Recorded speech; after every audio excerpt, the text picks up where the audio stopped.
All India Football Federation AIFF की meeting मखादा पांगथोखिबा Under 18 Youth League 2025-26 Zonal Round की Elite Football Academy EFA की अरोइबा Home Ground Match ngasi St Anthony School Chingmairong Haingang da leiba school asigi football ground da sanakre ngasi ki aroiba home ground match sanaba numit aduda Thangjam Arun Kumar Honorable MLA Wangkhai Kendra Dr. Palin Khundongbom Chairman cum Managing Director Sisa Hospital Suchitra Devi Potsangbam Principal St Anthony School Amadi Suresh Huidrom Principal Designer Huidrom Design Studio na mathang sitna Chief Guest of Honor President Amadi Special Guest of Honor oina dai safam ki ngasi ki Elite Football Academy EFA amadi Sangai Heroes na sanakiba match aduda team animak na akan balamba panadun sanaki apiba matamda EFA na panjal ahum anida Sangai Heroes pu maiti bapiki Football sana do country siam tang aduga yamna to country sing to pa aduga Europe ki Latin America di Spain di tungan ba mayam ma football juga yamna tujuan to ba the country mayam ma lai gre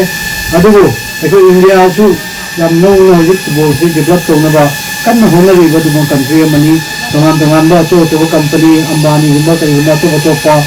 adu program film actor to sina moina sponsor to kan da India ge gumba to team sem dana na football se promote to na ba ISL level da IDK level da tournament mayam tang to na ri adu go hai ba tournament se si yo na bo na ba da eko grassroots level da sam na ai ba da si pang thoi ba sigum under 18 ge atoga under 15 ge under 13 ge under 21 ge sigum ba matches sing su am na ro ba sigum ba tournament sing su am ro ba asing ba player ma sing ga ta ga di sigum grassroots level ge semuk to ga de ko sa na ro sing su pu ko ngam mo do ba adu na sigum ge grassroots के level के tournament Singh सुजा मरु है अदु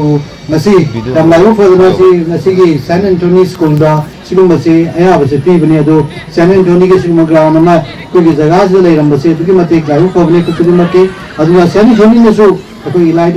football academy दा सिगुम ground में PB ground से हो मसी के असी हो मैच की सामने बे आया पीबी बसे अदु मते नुमाइजे अदु नाई लेबी बस सैन एंटोनी के लेबी बा तामु पालिन प्रिंसिपल पुनः मपुसो की माइकेली की कागज चोरी पंडुक चोरी खानबसी अक्षर खानबगी नि अदुगा कोई हेल्थ कस लेबनी ना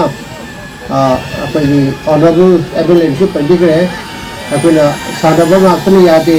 चारिबा थैबा वखन खलिबा अदगी एजुकेशन मैम लोइन मरु है बिसी ताकिग्रे अदुगा कैरियर मसु सेब याबा सिगी फुटबॉल सिना अदुगा Manipur si football tadi India ki manu tadi hai betare yang mencauna mafhum kaliba pola mani